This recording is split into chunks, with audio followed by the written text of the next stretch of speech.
नमस्कार, मैं हूं प्रमोद और आप देखना शुरू कर चुके हैं दी-सड़कनामा.com। कोरोना के मामले लगातार कम हो रहे हैं, ये सुखद खबर है।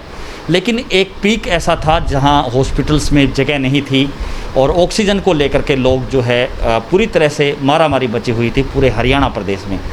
और किस तरह से इस जो दूसरी लहर है उसको काबू किया, जिसमें से फ्रंट लाइन के जो लोग हैं, चाहे डॉक्टर्स की बात करें चाहे पैरामेडिकल स्टाफ की बात करें, उन्होंने बेहतर भूमिका निभाई है। इस जो है कोरोना के जो पेशेंट्स हैं वो ठीक होकर के भी गई है।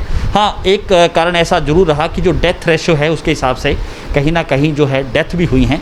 तो इस पूरे मामले को लेकर के हमारे साथ सिरसा के जो बड़े हॉस्पिटल्स हैं, संजीवनी हॉस्पिटल, उनके डॉक्टर्स हैं, एमडी हैं डॉक्टर अंजनी अग्रवाल। हम इनसे चर्चा करते हैं क्योंकि यहाँ पे भी जो है एक ऐसा जो एक समय था जहाँ पे पूरे जो है कोविड सेंटर यहाँ पे बनाया हुआ है और जो है तमाम जो पेशेंट्स है यहाँ पे जो है वार्ड्स भी कम पड़ गए थे। एक ऐसा, क्योंकि रोज़ाना जहाँ पे 700-800 केसेस जो है सिरसा में आ रहे थे, तो उसको लेकर के डॉक्टर साहब जिस तरह से अब हालांकि केस कम हो रहे हैं लेकिन एक पीक भी था, उस पीक में किस तरह से डॉक्टर्स ने, फ्रंट लाइन के जो लोगों ने काम किया और हालांकि अब केस कम हो रहे हैं, तो उसको लेकर के क्या कहना चाहोगे? किस तरह से भूमिका डॉक्टर्स की इसको रही?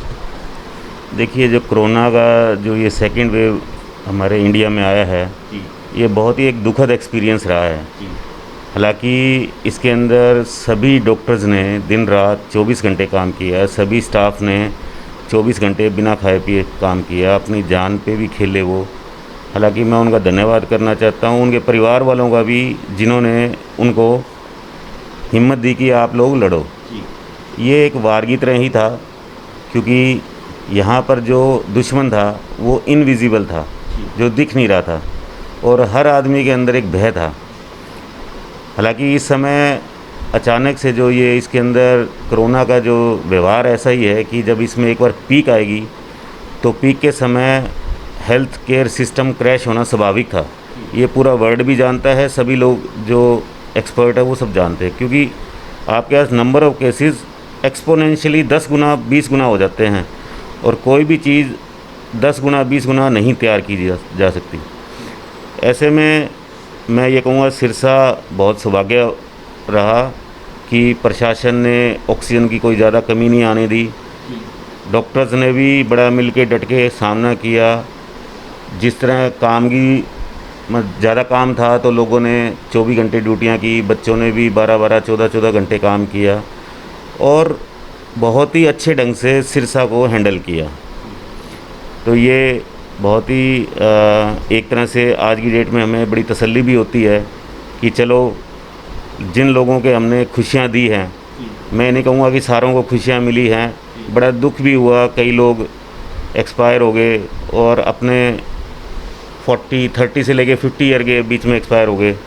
हम भी उनके पीछे 15-20 दिन लगे रहे, दिन रात मेहनत करते रहे, और जब उनका सुखद समाचार नहीं था तो मन में ना एक टीस सी थी और काम करके थोड़ा सा मज़ा नहीं आ रहा था, क्योंकि आप डेथ को बहुत ज़्यादा दिन तक पेन को देख नहीं सकते हो, क्योंकि ये काम के अंदर जब आप दर्द के साथ रहते हो ना तो आपको बड़ी अंदर से तकलीफ़ होती है।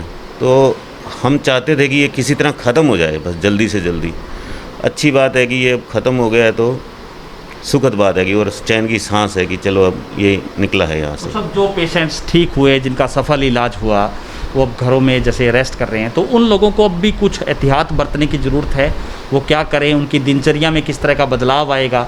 जिस तरह से जो है ब्लैक फंगस के बारे में भी हम चर्चा करेंगे, पहले जो है उनकी दिनचर्या के ऊपर और जो है उनको किस तरह के एहतियात बरतने की ज़रूरत है।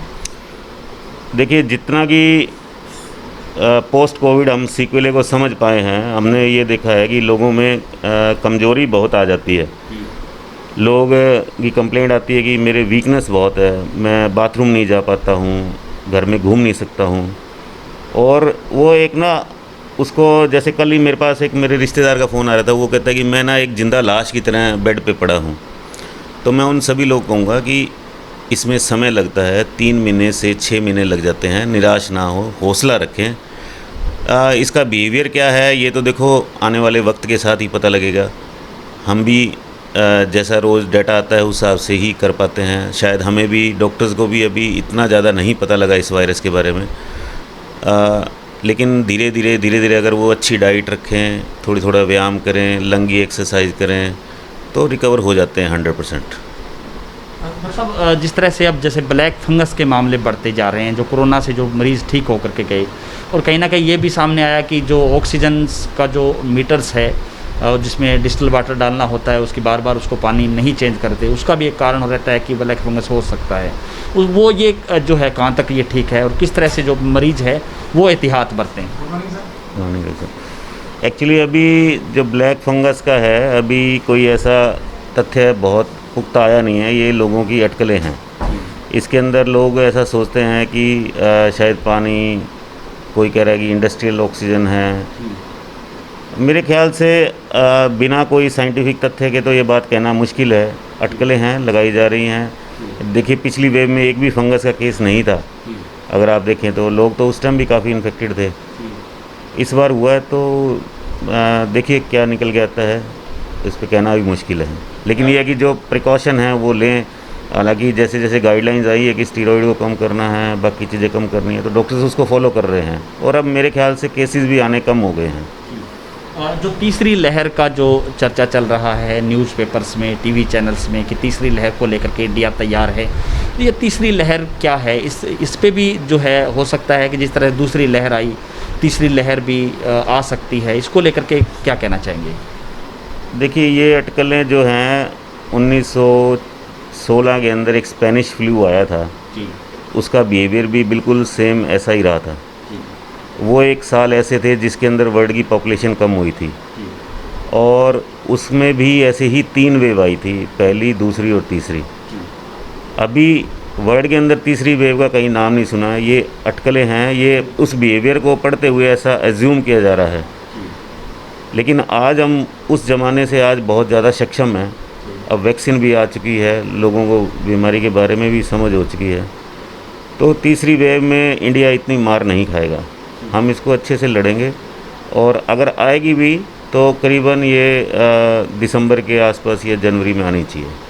उसके बाद ये वायरस ख़त्म हो जाता है। ऐसा स्पेनिश फ्लू का बिहेवियर था, तो हम वो भी मान के चले तो ये हो सकता है। डॉक्टर साहब, जिस तरह से अब ये जो कह रहे हैं कि जैसे जो पेशेंट्स हैं जो इससे पीड़ित हो गए और अब उनको हालांकि एहतियात उन्होंने बरता, लेकिन एक बड़ा सवाल ये भी है कि लगातार जो है ऐसे केसेस भी सामने आ रहे हैं। जिस तरह से आपने वीकनेस को लेकर के बात करी, हालांकि अच्छी डाइट की आपने बात कही कि अच्छी डाइट्स है वो ले सकते हैं, लेकिन इस बीच जो पेशेंट जो ठीक हो चुके हैं या जो डेथ जिनकी हुई या जो पीक रहा, तो उसमें हरियाणा सरकार की भूमिका को अब किस तरह से देखते हैं? चाहे ऑक्सीजन पहुंचाने की जो बात हो, जिस तरह हालांकि स्वास्थ्य मंत्री ने भी ये कहा कि हमें जो ऑक्सीजन है जो मिलनी चाहिए वो नहीं मिल पा रही।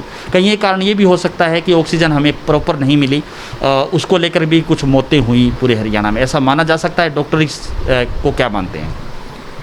देखिए ये एक पेंडेमिक था और चाहे सरकार है, चाहे डॉक्टर है, चाहे लोकल एडमिनिस्ट्रेशन है, मीडिया है, कोई भी है, हर आदमी अपना रोल अदा कर रहा था और हर आदमी का एक अपना भूमिका थी।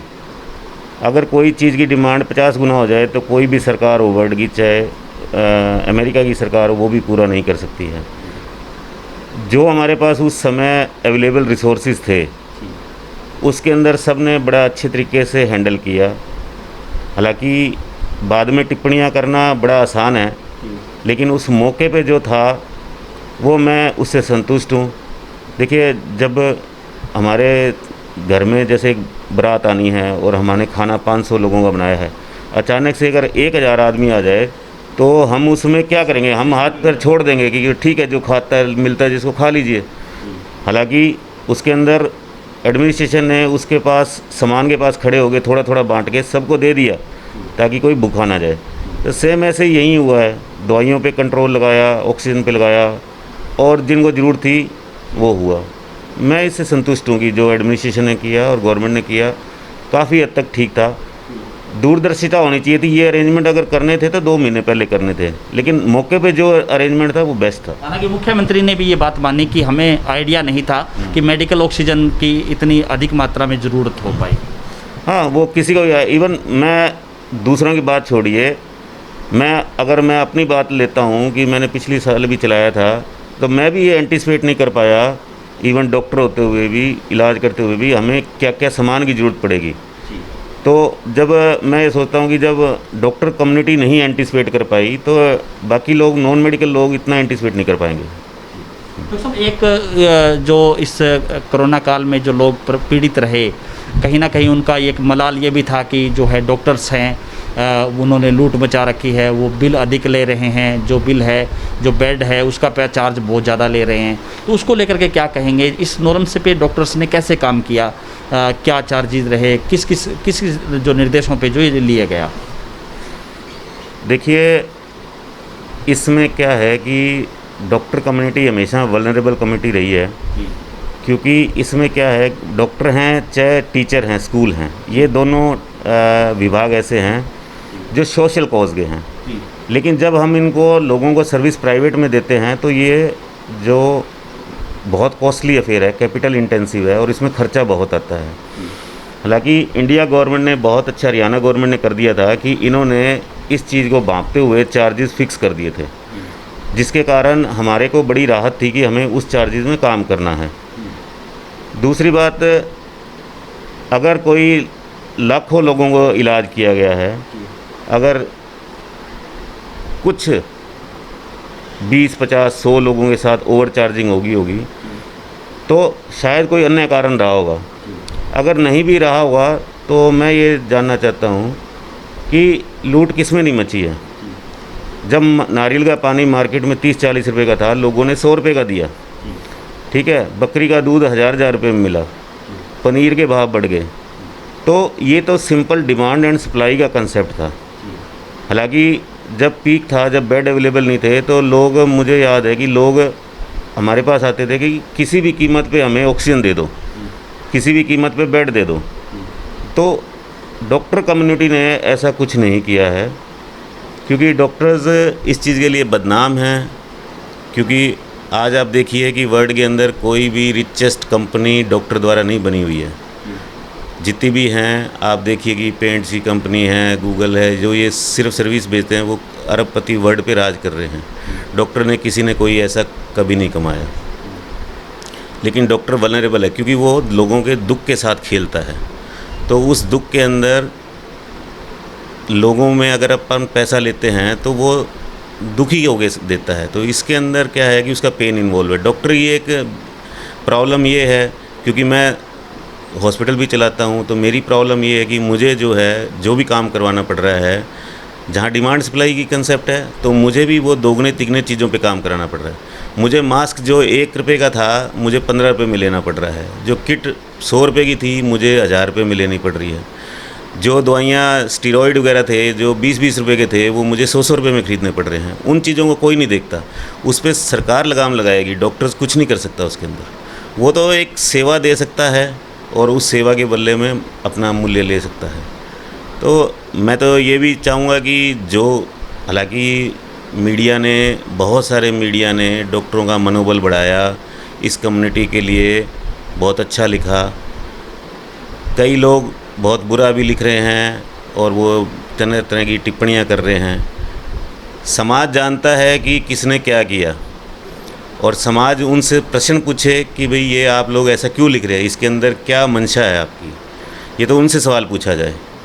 डॉक्टर्स ने अपना काम करना था, वो कर दिया, दिन रात लगे रहे, अपनी जान पे खेला, उन्होंने अपना काम कर दिया, इसको टपा दिया। और मैं एक बात और कहना चाहूँगा सारे से कि ये प्राइवेट सेक्टर ही था जिसके कारण ये सब लोग बच पाए। अगर ये प्राइवेट सेक्टर अपने सिरसा के अंदर इतना डेवलप नहीं होता तो मेरे ख्याल से जो मोर्टेलिटी रेट था वो दुगना तिगना होना था। क्योंकि इंडिया के अंदर पब्लिक सेक्टर अभी इतना डेवलप नहीं है, प्राइवेट सेक्टर ज़्यादा डेवलप है। और दोनों ने जब ये मिलके काम किया, जब ही हम इसको झेल पाए। अगर हम इस तरह का सोचें कि प्राइवेट सेक्टर भाई कुछ ना करे, तो मैं नहीं मानता हूँ कि यहाँ पर जो मोर्टेलिटी थी 3 गुना हो जानी थी। आज भी आप देखेंगे हर की फैमिली में, एक्सटेंडेड फैमिली में कोई ना कोई व्यक्ति गया है, सबको दुख है कि कोई दूर की रिश्तेदारी में कहीं ना कहीं हर आदमी की डेथ हुई है। तो ऐसे लोगों में डॉक्टरों को बदनाम करना, एक दो ठीक है, अगर मान लो कोई ओवर चार्जिंग हो रही है तो इट्स अ सिस्टम फेलियर। ये डॉक्टर की गलती नहीं है, ये सिस्टम की फेलियर है। तो सिस्टम अपने आप को मजबूत करे ताकि एक परफेक्ट सिस्टम बने, उसके तहत काम हो। और सिस्टम फेलियर को डॉक्टरी फेलियर ना मनाएं इसको। डॉक्टर साहब, अंतिम सवाल, जिस तरह से कोरोना के पेशेंट्स जो अगर डेथ रेशो की हम बात करें तो कहीं ना कहीं कोरोना के साथ साथ चाहे ब्लड प्रेशर की बात करें, चाहे हाई डायबिटीज़ की बात करें, तो ये जो रोग जो आम जो लोगों में हो रहे हैं उसके बाद जो कोरोना हो गया तो वो क्या रिकवर हो सकता है, या उसको किस तरह की दिक्कतें आती है, या डेथ होने का बड़ा कारण किसको लेकर के माना जाता है? जैसे कुछ केसेज ऐसे भी देखे गए जिनको कोरोना हो गया हड़बड़ाहट में, जिनका ब्लड प्रेशर बढ़ गया, और कई मामले तो ऐसे भी आए हैं जिसमें हार्ट फेल हुआ है। देखिए, कोरोना बहुत ही मिस्टीरियस बीमारी है। एक्चुअली आप इसका कंसेप्ट समझिए, ये क्या करता है कि खून के अंदर धब्बे कर देता है, खून को गाढ़ा कर देता है। अब आपका ब्लड आपके शरीर में अगर कहीं भी रुक गया तो अगर लंग में रुका है तो वो लंग को नुकसान कर रहा है, अगर हार्ट के अंदर कोई नली ब्लॉक होगी तो हार्ट अटैक हो रहा है, अगर कोई गुर्दे की कोई नली ब्लॉक होगी तो गुर्दा फेल हो जाएगा। एक मैंने कॉम्प्लिकेशन ऐसी भी देखी कि उसकी हाथ की नली ब्लॉक होगी तो उसका हाथ काला पड़ गया, आँत की नली ब्लॉक होगी तो उसकी आँत गल गई, दिमाग में हो गया तो स्ट्रोक हो जाएगा। तो ये इस तरह से थ्रोम्बोजेनिक वायरस है। और इसके अंदर दूसरी बात ये है कि ये हमारा शरीर ही अल्टीमेटली हमारे को खाने लग जाता है। तो ये दो बिहेवियर हैं इन जिसके अंदर ये कोरोना डायबिटीज़ या हाइपरटेंशन है, उसके अंदर ये वायरस रेप्लिकेट ज़्यादा होता है, यानी कि किसी को माइल्ड होना था तो वो सीवियर में कन्वर्ट हो जाता है, तो इस जगह से नुकसान पहुंचाता है। जो लोग रिकवर हो गए हैं वो अपना दवाई लें, इंसुलिन लें, और मैं तो ये कहूँगा कि हर हफ्ते डॉक्टर के पास विजिट करें, एटलीस्ट 2 से 3 महीने तक फॉलोअप में रहें। घर पे ही कोई जो अनअप्रूव्ड थेरेपी है उनके चक्करों में ना पड़े, वो करते रहें साइमल्टेनियसली, कोई बात नहीं है, लेकिन अब डॉक्टर के साथ ज़रूर कांटेक्ट में रहें, तो 99% रिकवरी है, ऐसा कोई इशू नहीं है। धन्यवाद। तो ये थे हमारे साथ डॉक्टर अंजनी अग्रवाल, जिन्होंने इस कोरोना काल को लेकर के तमाम जो जानकारियाँ दी, जिस तरह से जो लगातार केस बढ़ते रहे, लेकिन अब सुखद खबर ये है कि लगातार जो है कोरोना के केसेस का जो आंकड़ा है वो जो है नीचे जा रहा है, और स्थिति है वो बहुत जल्द ही सामान्य होने वाली है। तो इस वीडियो को आप ज़्यादा से ज़्यादा शेयर जरूर कर दीजिए ताकि तमाम लोगों तक ये महत्वपूर्ण जानकारी पहुँचे। बहुत बहुत शुक्रिया।